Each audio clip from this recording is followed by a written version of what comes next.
Japan is one of the most complex and fascinating countries on the planet, one that combines deep-seated traditions with modernity, nature with cutting-edge technology.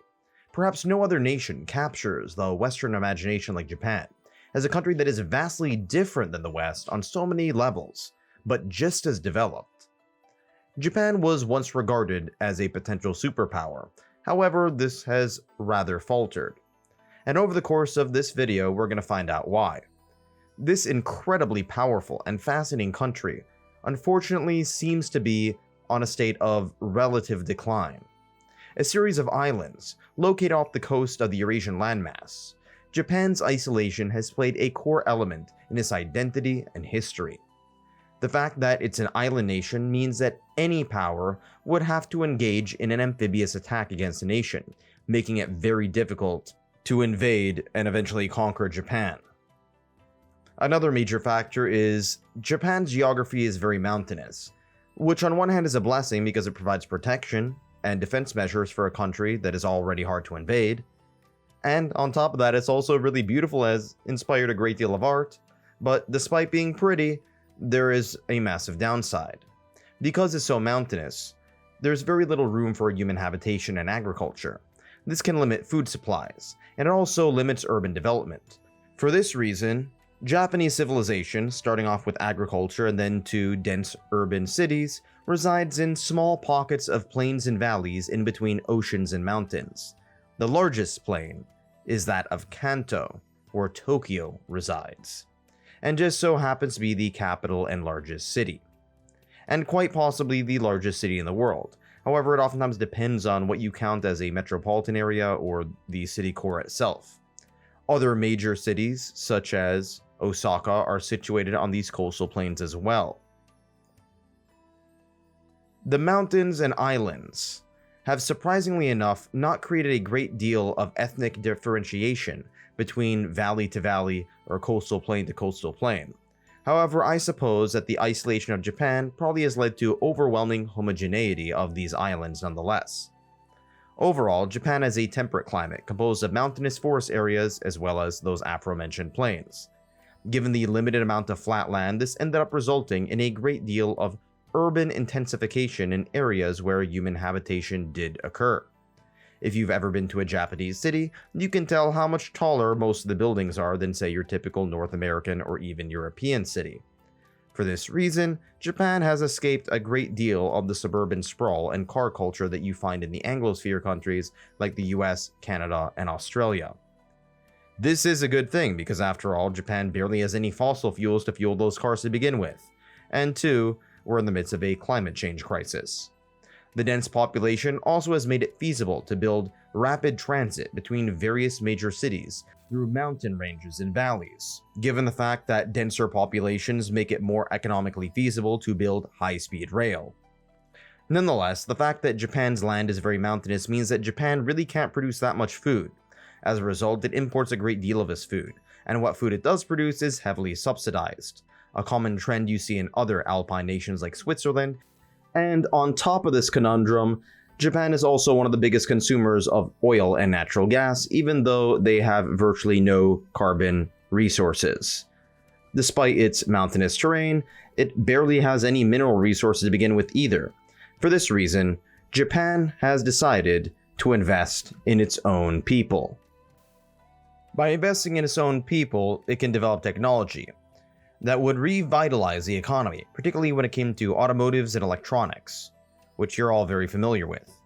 Because of the lack of hydrocarbon resources, the Japanese have oftentimes invested in nuclear power, which overall is very good in my opinion, but at the same time is quite problematic, given the fact that Japan is located at the intersection of 4 tectonic plates.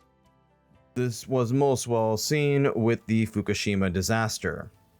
The disaster was caused by a tsunami that was in turn caused by an earthquake. Given Japan's vulnerability to seismic activity, this was one of the worst in the world. This led to Japan investing more in green technology, however it also invested more in importing hydrocarbon resources. Let's go back to Japan's past. Now, it's worth pointing out that we know very little about Japan's very, very early past, as it was inhabited by a different ethnic group. All what we really know about them has to do with their pottery, as clay doesn't disintegrate like wood. And they didn't have a writing system either. However, the Ainu people of northern Japan are the last remnants of these first inhabitants, and Japan's indigenous people, making Japan kind of sort of a settler colonial state. This culture didn't last very long, as invaders, if you could call them that, from the Korean peninsula, came in with rice farming, fishing, and more advanced weaponry and tools. These newcomers combined animism with polytheism to create the Shinto religion, and with some influence from the Chinese mainland, they would also get Buddhism and combine Shintoism with Buddhism. They adapted the Chinese writing system and tweaked it for their own purposes. This theme of rejecting outside cultural influence but sometimes embracing it would be a recurring issue with Japan. Chinese writing, civics, and institutions would end up influencing Japan despite how much Japanese nationalists would like to deny it. However, Japan produced its own remarkable culture during the Heian era, which I'm mispronouncing. This led to a small group of aristocrats coalescing around a great deal of power, and as a result invested heavily into literature, art, music, and other forms of artistic and creative expression, oftentimes produced by Japanese women. The centralization of wealth and power oftentimes led to a handful of military officials running the show. You might be familiar with the term shogun, who ruled over the samurai. The samurai were in many ways the Japanese equivalent of European knights. And like the knights of Europe, they were oftentimes mistaken for being honorable warriors when in reality they were by and large paid thugs of various noblemen. Like the knights of Europe, they had codes of conduct, but generally speaking, this was by and large to prevent them from becoming bandits. The samurai would nonetheless coalesce a great deal of power, even challenging the emperor, who at the end of the day just became a guy with a fancy bath towel. At this point, the shogun were basically warlords controlling the series of islands. And eventually, Japan would be invaded for the first time by outsiders in its recorded history, by the Incan Empire, led by llama cavalry that wreaked havoc on the Japanese left flank, slaughtering the samurai. Okay, wait, no, that wasn't true. It was actually done by the Mongols. Llama backs are, by the way, too small for cavalry. The Mongols, despite taking over much of China, the Korean peninsula, let alone other Eurasian landmasses, were eventually defeated by typhoons twice during their invasions of Japan. The Mongols would fail to influence Japan heavily, however, a new group of people would emerge that would. White people, namely the Portuguese. The least white of white people, I guess, as they get some pretty good tans. The Portuguese would have a profound impact on Japanese religion, civic institutions, and culture, not to mention tempura.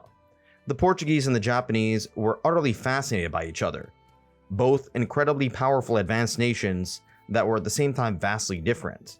This was in sharp contrast to what the Portuguese had encountered in many other parts of the world.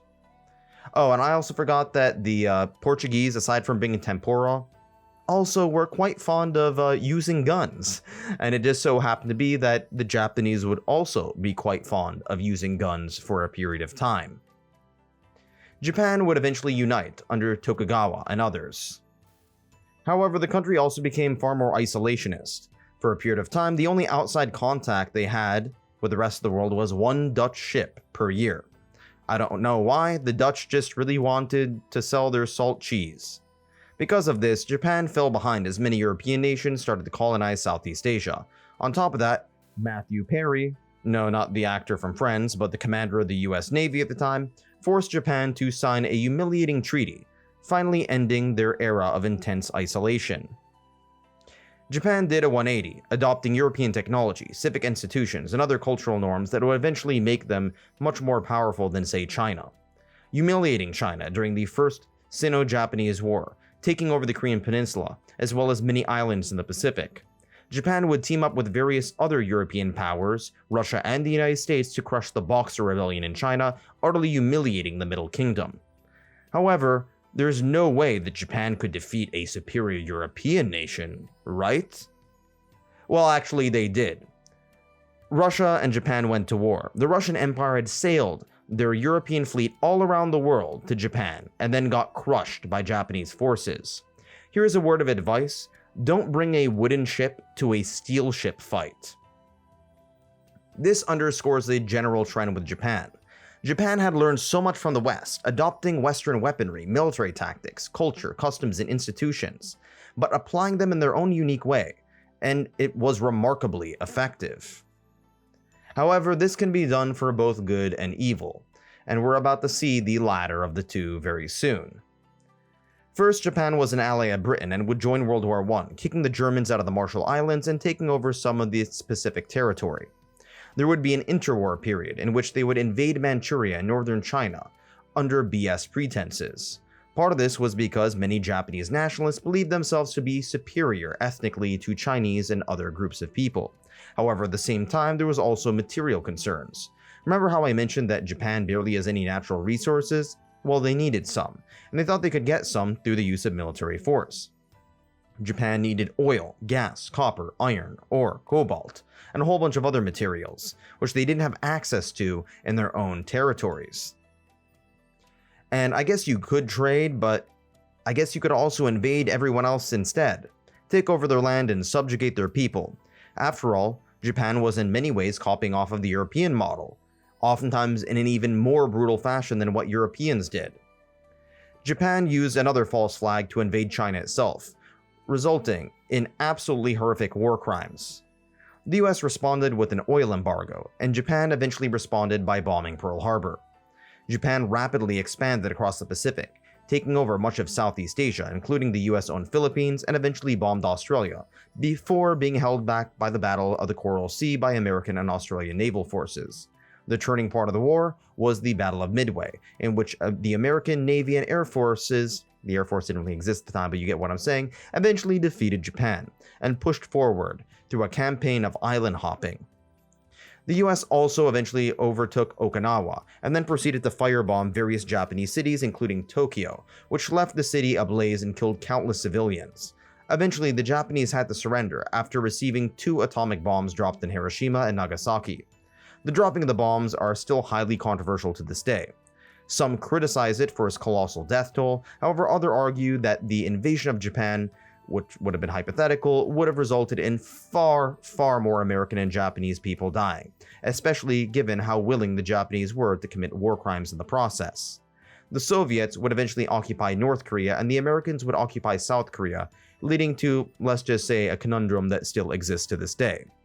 The US would eventually occupy Japan for a brief period of time, the only time in Japan's modern history and really recorded history where it was occupied by an external force.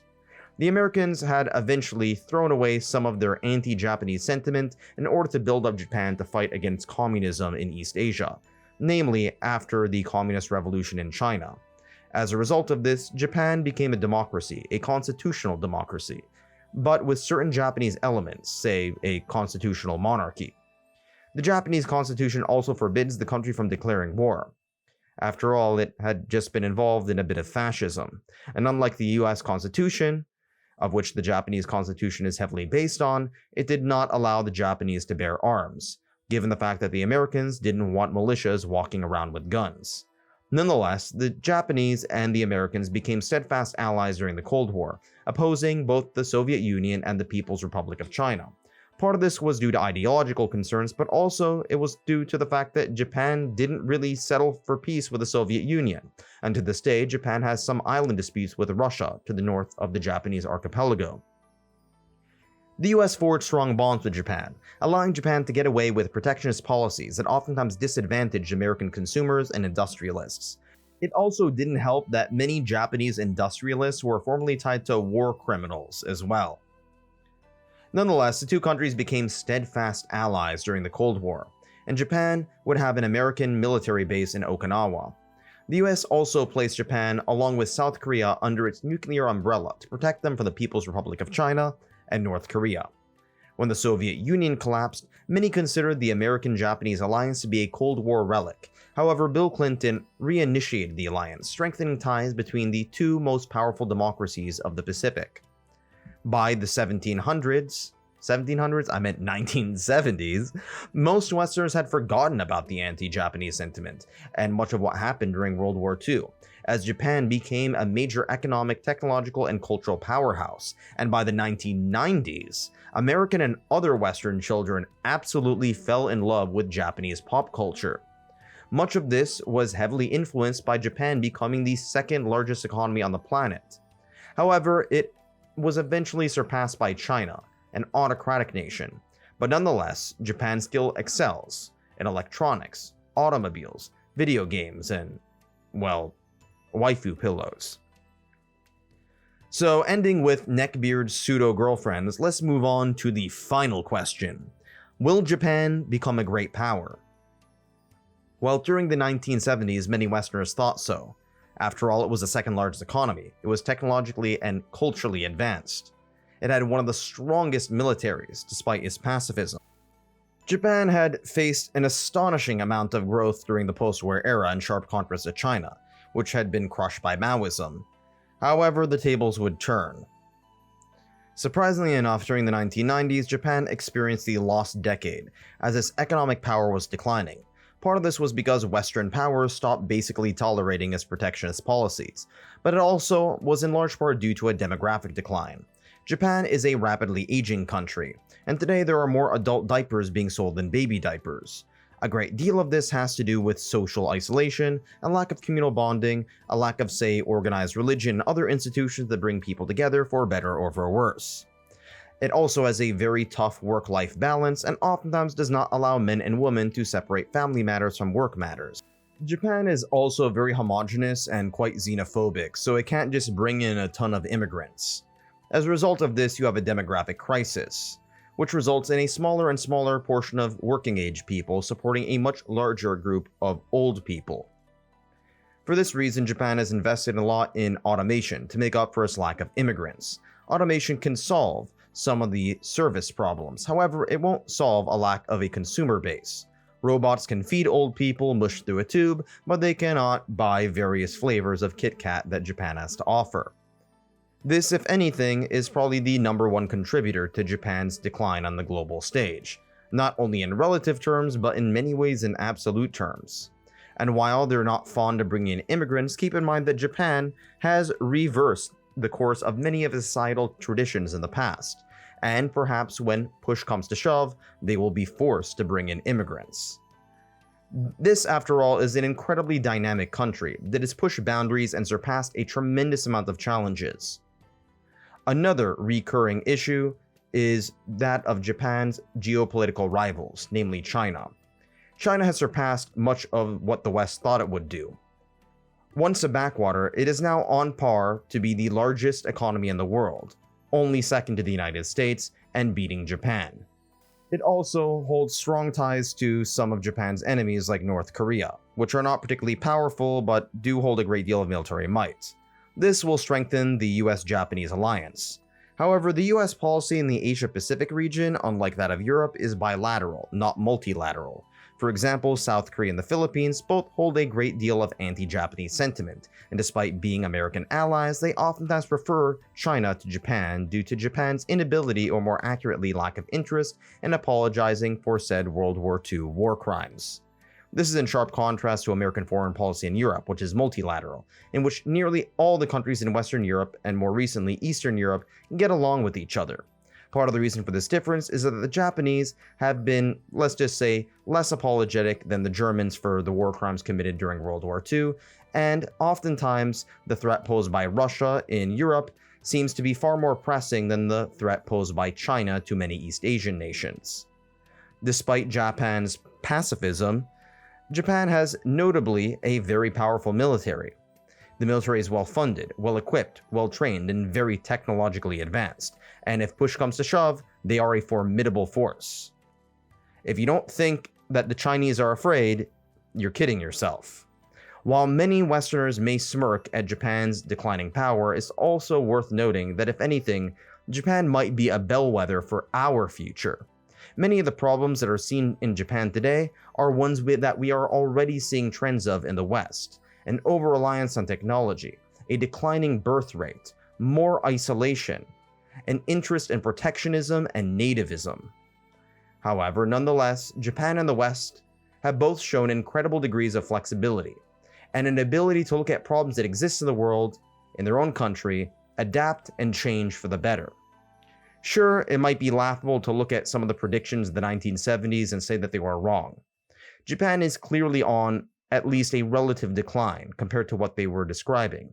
But Japan is also a country that has defied expectations, changed rapidly under short periods of time, and beaten most of its competitors. 3 decades from now, the image of Japan may change drastically. Perhaps they'll bring it around and they'll be an ascending power once again. Thanks for watching.